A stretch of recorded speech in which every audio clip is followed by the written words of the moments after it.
जरा सोचिए, एक ऐसा शहर जो आज से हजारों साल पहले समंदर के बीचों बीच खड़ा था, एक ऐसी शानदार नगरी जो कहते हैं कि बस एक ही दिन में समंदर में समा गई। तो क्या ये सिर्फ एक कहानी है या फिर हजारों साल पुराना कोई सच? चलिए आज इसी रहस्य से पर्दा उठाते हैं। देखिए, पुराने ग्रंथों की माने तो द्वारका सिर्फ एक शहर नहीं था, बल्कि ऐसा था जैसे धरती पर स्वर्ग उतर आया हो। कल्पना कीजिए, ऐसी दीवारें जो सोने की बनी थीं और ऐसे फर्श जो चांदी से चमकते थे। और ये कोई छोटा मोटा शहर नहीं था। कहते हैं कि यहाँ 9 लाख, जी हाँ, 9 लाख से भी ज्यादा महल थे, और हर महल चंद्रकांत, मणि, हीरे और सोने से जगमगाता था। एक ऐसी दौलत जिसके बारे में आज हम सोच भी नहीं सकते। तो सवाल तो यही उठता है, क्या इतना शानदार शहर सच में था?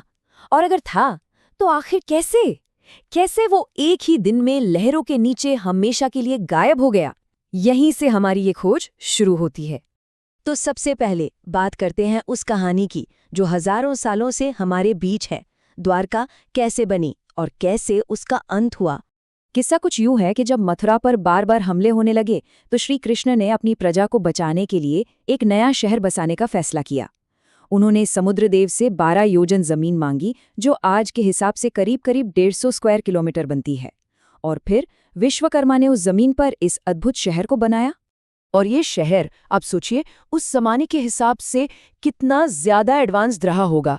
एकदम सुनियोजित सड़कें जो सीधे एक बड़े बंदरगाह तक जाती थीं, सिंचाई के लिए बेहतरीन सिस्टम, साफ पानी के तालाब।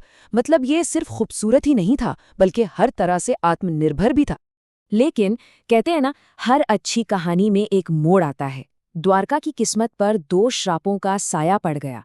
पहला श्राप दिया महाभारत युद्ध के बाद दुखी रानी गांधारी ने, और दूसरा तब लगा जब कृष्ण के ही बेटे सांब ने कुछ ऋषियों का अपमान कर दिया। और फिर वो हुआ जिसका डर था। ये श्राप सच होने लगे। कहते हैं कि यदुवंश के लोगों में अहंकार इतना बढ़ गया कि एक दिन एक उत्सव में शराब के नशे में उन्होंने आपस में ही लड़कर एक दूसरे को खत्म कर दिया। अपने वंश का ये हाल देखकर श्रीकृष्ण ने भी अपना देह त्याग दिया, और जैसे ही उन्होंने इस दुनिया से विदा ली, उनकी बसाई वो सोने की नगरी, वो भव्य द्वारका, समुद्र की गहराइयों में हमेशा के लिए समा गई। अब सदियों तक लोगों ने इसे बस एक कहानी ही माना, एक मिथक। लेकिन फिर 20वीं सदी आई और कहानी ने हकीकत की तरफ रुख किया। ये खोज असल में 1930s के दशक में कुछ मछुआरों की कहानियों से शुरू हुई। फिर 1963 में पहली बार खुदाई हुई, लेकिन असली मोड़ आया 1979 में, जब डॉक्टर SR राव ने इस खोज को एक मिशन बना लिया। और ये सफ़र 21वीं सदी की टेक्नोलॉजी से होते हुए 2024 के उस ऐतिहासिक पल तक पहुंचा जिसने पूरी दुनिया का ध्यान इस ओर खींचा। इस पूरी खोज का अगर कोई हीरो था तो वो थे डॉक्टर SR राव, एक ऐसा इंसान जिसने विश्वास और विज्ञान के बीच एक पुल बनाने की कोशिश की। डॉक्टर राव का नजरिया बहुत साफ था। उन्होंने महाभारत और पुराणों को सिर्फ कहानियों की किताब नहीं समझा, बल्कि उन्हें ऐतिहासिक सुरागों का एक सोर्स माना। और यही सोच, यही नजरिया गेम चेंजर साबित हुआ। पर यह सफर फूलों की सेज नहीं था, बिल्कुल नहीं। मुश्किलें ही मुश्किलें थीं। ज्यादातर वैज्ञानिक उनकी बातों पर यकीन नहीं करते थे, सरकार के पास पैसा नहीं था, और टेक्नोलॉजी तो ना के बराबर थी। सोचिए, राव साहब की टीम ने 1983 से 1992 के बीच लगभग 12 बार समुद्र में उतरकर हाथ से खोज की। लेकिन इतनी मुश्किलों के बावजूद उन्होंने जो खोज निकाला, उसने सबको चौंका दिया। गोताखोरों को समुद्र में लगभग 30 मीटर नीचे, आधे किलोमीटर से भी ज्यादा लंबी पत्थर की एक दीवार मिली। 30 से ज्यादा पत्थर के लंगर मिले, और तो और ऐसी चीजें मिली जिनकी कार्बन डेटिंग ने बताया कि वो महाभारत काल की थीं। तो डॉक्टर राव की खोजों ने एक बुनियाद तो रख दी थी, लेकिन असली तस्वीर सामने आनी अभी बाकी थी।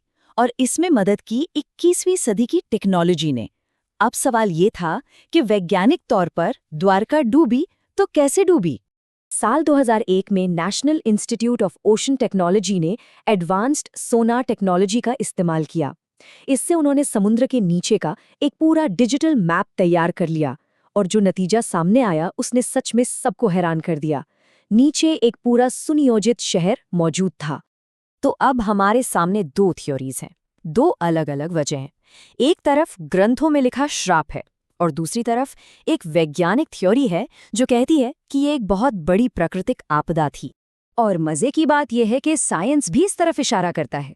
स्टडीज से पता चलता है कि करीब 9000 साल पहले समंदर का लेवल आज से 25 मीटर नीचे था और फिर अचानक उसमें बहुत तेजी से बढ़ोतरी हुई, शायद किसी सुनामी जैसी घटना की वजह से। और ये टाइमलाइन द्वारका के डूबने की कहानी से बिल्कुल मैच करती है। तो ये पूरी कहानी सिर्फ एक पुराने शहर को ढूंढ निकालने की नहीं है। नहीं, ये उससे कहीं ज्यादा है। ये कहानी है आस्था, इतिहास और विज्ञान के मिलने की। और हाल ही में 2024 में जब प्रधानमंत्री नरेंद्र मोदी ने खुद समंदर की गहराइयों में जाकर उन अवशेषों को श्रद्धांजलि दी, तो इस खोए हुए शहर की कहानी ने एक बार फिर पूरी दुनिया का ध्यान अपनी तरफ खींच लिया। और आखिर में द्वारका की ये कहानी हमें एक बहुत बड़ी बात सिखाती है। ये दिखाती है कि आस्था और विज्ञान एक दूसरे के दुश्मन नहीं हैं, बल्कि ये एक ही सच तक पहुंचने के दो अलग अलग रास्ते हो सकते हैं। एक रास्ता हमें विश्वास दिलाता है तो दूसरा सबूत देता है। तो एक बात तो साफ है, द्वारका शायद सिर्फ एक कल्पना नहीं थी, वो एक हकीकत थी जिसे वक्त ने छुपा दिया था और समंदर ने निगल लिया था। लेकिन ये हमें सोचने पर मजबूर करता है कि अगर ये कहानी सच हो सकती है तो इतिहास के पन्नों में दबी ऐसी और कितनी कहानियां हैं जो अपनी खोज का इंतजार कर रही हैं।